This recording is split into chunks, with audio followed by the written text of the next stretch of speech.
Olá, sejam todos muito bem-vindos a mais um episódio do Obesidade em Foco. Esse é o quarto episódio no qual a gente vai conversar sobre o sono. Nesse episódio, eu recebo o Vinícius Delevati, que é fisioterapeuta e atualmente pós-graduando em fisioterapia do sono. Vinícius, muito obrigado por aceitar o convite e vir aqui conversar sobre esse tema tão importante que é a questão do sono. Muito obrigado, agradeço pelo convite. E acredito que estamos em um mês muito importante, que é o mês do sono, né? Algo que devemos sempre trazer para o nosso dia a dia, para o diagnóstico dos nossos pacientes. E te agradeço muito o convite. O amigo é um ótimo profissional, não somente nessa distribuição de conteúdo digital, mas sim pelo relato que eu tenho dos pacientes teus, né? Todos os pacientes que chegam até mim, sempre elogiando muito o teu trabalho, essa medicina integrativa, esse trabalho junto com a família. E muito obrigado pelo convite, espero que eu possa auxiliar no que for possível nas dúvidas. Perfeito. O programa funciona basicamente com perguntas e respostas. E para a gente começar, vamos começar pelo básico, né? O que é a apneia do sono, a apneia obstrutiva do sono e por que ela é tão comum nas pessoas com sobrepeso e com obesidade? Bom, a apneia obstrutiva do sono é uma doença muito comum, muito mais comum do que nós pensamos, né? Nós sabemos que 1/7 da população mundial ela sofre com esse problema de apneia do sono. O Brasil é o terceiro país no mundo com mais casos de apneia do sono, perdendo apenas para a China e Estados Unidos. E também um dado muito interessante foi um estudo realizado em São Paulo, onde o resultado foi muito mais alto daquilo que se pensava. Cerca de 33% da população tinha um distúrbio relacionado à apneia do sono e 60% desses pacientes apresentavam algum distúrbio respiratório do sono. E a apneia, então, nada mais é que uma obstrução na passagem do ar durante o sono, né? Sabemos que durante o sono, à medida que aprofundamos as fases do sono, nossas musculaturas da região da garganta, a tendência é relaxamento e a partir disto pode ser que aconteça o fechamento dessa via aérea, ou seja, a obstrução da passagem desse ar, ocasionando as pausas respiratórias. Essas pausas podendo ser de 10 segundos ou mais muitas vezes podendo ter obstruções parciais ou até totais dessa respiração. E nós sabemos que a obesidade não é só uma questão de circunferência cervical aumentada, né? Nós sabemos que toda a estrutura ao redor do pescoço está extremamente relacionada com o aumento da ocorrência de apneia do sono. Ou seja, aquele paciente que tem um aumento de tecido adiposo ao redor do pescoço, com certeza vai ter uma chance muito maior, né, dessa via aérea se fechar durante o sono e posteriormente fragmentar esse sono, ocasionar despertares frequentes, ocasionando uma piora desse sono diário, desse sono durante a noite do paciente. Perfeito. Existe a questão do acúmulo de gordura, né, nas estruturas moles, os tecidos moles ali da região cervical, na base da língua. A gente tem dados de ressonância magnética de alguns estudos que comprovam que existe uma tendência de acúmulo de gordura na base da língua dos indivíduos com obesidade. Isso. E tem também a questão da compressão abdominal, né, que o indivíduo com excesso de peso tem, que acaba também limitando um pouco a expansão do pulmão, né, acaba dificultando. Isso. Então, tudo isso colabora. Tudo contribui, né? Sabemos que toda essa questão da língua está extremamente relacionada ao desabamento da língua durante o sono. Como um amigo disse, vários estudos já comprovam que a língua ela é um tecido onde tem um depósito alto de tecido adiposo, aumentando seu volume e aumentando a tendência ao colapso durante a noite. Sem dúvidas, a questão da mecânica ventilatória fica toda comprometida, né, desse paciente, principalmente em decúbito dorsal, de barriga para cima. O paciente acaba, com esse aumento da circunferência abdominal, dificultando muito mais a expansibilidade deste pulmão, diminuindo volumes e capacidades, ocasionando ainda mais, né, em uma tendência desse paciente a ter apneia do sono. Fora isso, a questão da obesidade está muito correlacionada com a questão dos hormônios, né? Sabemos que os hormônios, durante o sono adequado, nós temos a liberação de hormônios que auxiliam, por exemplo, na saciedade, como a leptina, e quando temos um sono de má qualidade, aumentamos, né, a presença de hormônios relacionados à fome, como por exemplo a grelina. Então a dificuldade desse paciente vai muito além só de mecânica ventilatória, de aumento de circunferência cervical, de volume de língua, e sim em todo um processo que facilitaria a perca de peso. Sabemos que esse paciente, quando ele não dorme bem, ele vai ter uma dificuldade muito maior em realizar o tratamento adequado com a perda de peso. E algo muito interessante que um pessoal de Minas Gerais, ainda em fase de estudos, né, não de conclusão, estudos não concluídos, relacionavam pacientes que procuravam o atendimento para a realização do tratamento de apneia do sono, faziam uma avaliação, um checklist, um preenchimento de alguns dados, e depois, posteriormente, era feito após o tratamento e ficou evidente ali que até o consumo de alimentos ultraprocessados era aumentado nesses pacientes com apneia do sono. Talvez por esse gasto energético noturno, por esse cansaço noturno que gerava um dia muito mais abaixo daquilo que era possível ser realizado, como, por exemplo, um alimento que muitas vezes demora para ser feito, como por exemplo algo mais natural, que demanda de tempo. Eles optavam por produtos ultraprocessados que eram de fácil acesso, até em virtude desse gasto energético noturno e cansaço noturno. Claro, e também tem a questão de a falta do sono de qualidade, como você colocou muito bem, aumenta a questão de fome, mas também está associado com algumas condições de saúde mental, como por exemplo a ansiedade. E o fato de consumir excesso de ultraprocessados, de açúcar e de gordura, é uma forma de trazer bem-estar para o paciente que está passando por essas condições. Então, um pouco disso também é pelo fato de que a falta do sono de qualidade causa ansiedade e o paciente tenta compensar isso, mesmo que de forma subconsciente, comendo alguma coisa que vai trazer bem-estar, geralmente ultraprocessado e algum alimento doce. Exatamente.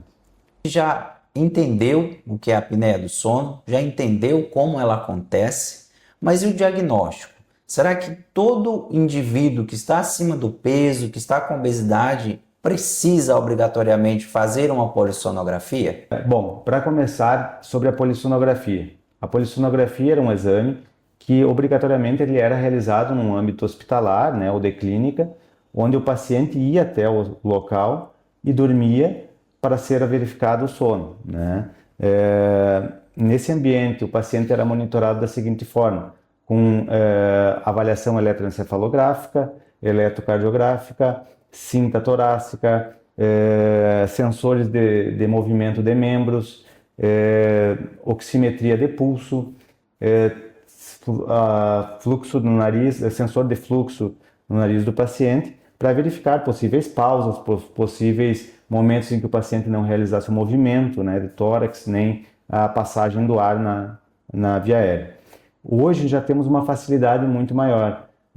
São exames muito mais práticos, né, que consegue o paciente levar até o domicílio e realizar, por exemplo, tipo 3 e tipo 4. Tipo 3 é um exame simples também, que o paciente leva até o domicílio o polissonógrafo, um aparelho que vai acoplado ele mesmo, com um sensor de fluxo nasal, cinta torácica para verificação do esforço respiratório desse paciente durante a noite, oxímetro de pulso, e o tipo 4, que é um exame ainda mais simples, né, utilizando apenas a oximetria de pulso no diagnóstico dessa apneia do sono, avaliando toda a noite de sono do paciente, detectando possíveis pausas respiratórias, possíveis aumentos de frequência cardíaca, possíveis quedas de saturação de oxigênio relacionados ao ronco, até a própria apneia, enfim.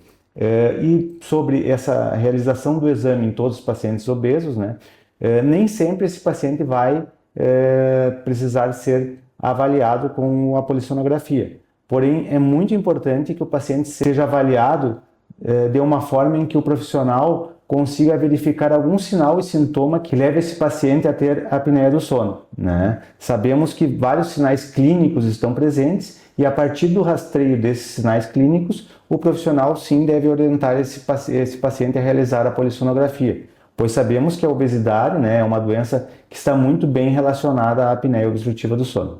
Perfeito. Vamos falar um pouco sobre esses sintomas, então. Quais são os sintomas mais comuns e que a gente deve questionar aos pacientes, né, os outros profissionais que possam, porventura, estar assistindo, o que deve ser perguntado? Quais são os sintomas, então, presentes nesses indivíduos que podem nos falar, né, se eles têm ou não alguma chance de ter apneia e, se forem rastreados com sintomas positivos, ser indicada, então, a polissonografia?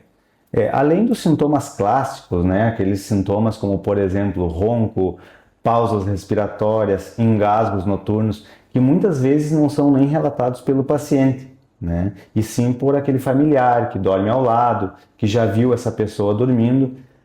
Eu vejo que cada dia mais nós chegamos, os pacientes nos chegam com sinais e sintomas diferentes, né? Ainda, claro, tem sinais clássicos como a fragmentação do sono, aquele sono que muitas vezes não é profundo, o paciente levanta várias vezes para ir ao banheiro durante a noite, a noctúria, que é algo muito presente nesses pacientes, cefaleia matinal, que é algo que muitos pacientes apresentam, né, quando acabam não tendo uma noite de sono adequada, a memória, concentração, pacientes muito irritadiços, e cada vez mais, como eu havia dito, nós temos pacientes que chegam com queixas diferentes. Por exemplo, um refluxo, ou um paciente assim que tem algum tipo de broncoaspiração durante a noite, que está fazendo pneumonias broncoaspirativas.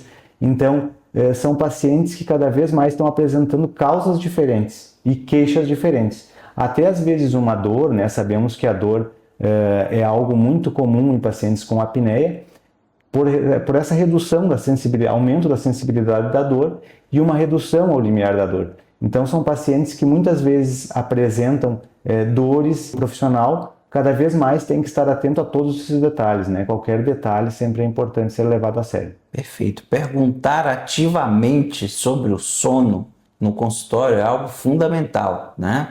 Para todo profissional que trata, que atende pacientes, ser questionada a questão do sono durante essa consulta é algo fundamental, e aí a gente consegue identificar mais, né, e tratar esses pacientes.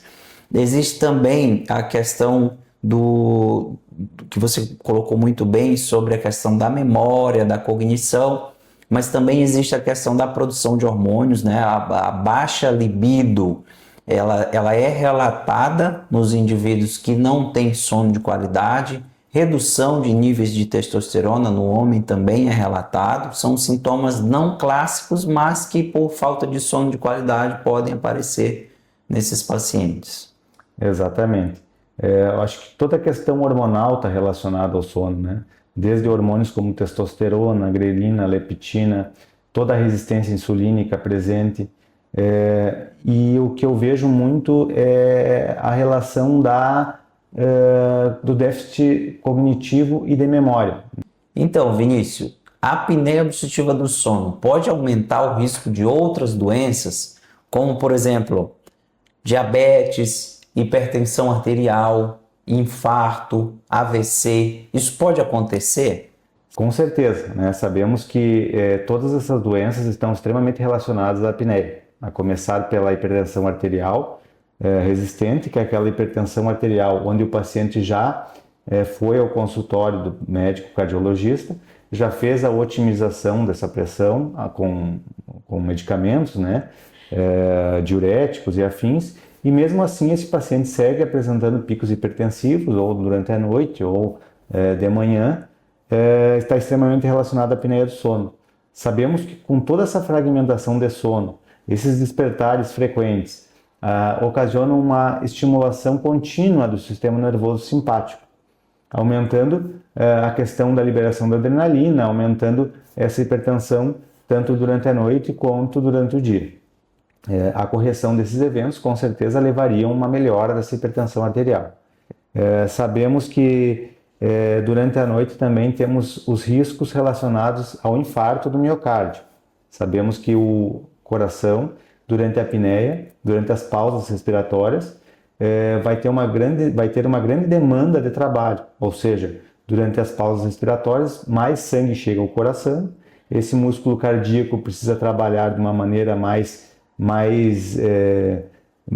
forte, digamos assim, para suprir essa demanda de sangue que chega até ele, e justamente nesse momento de demanda, né, de oxigênio, nós temos um aumento da demanda e uma diminuição da concentração de oxigênio sanguíneo.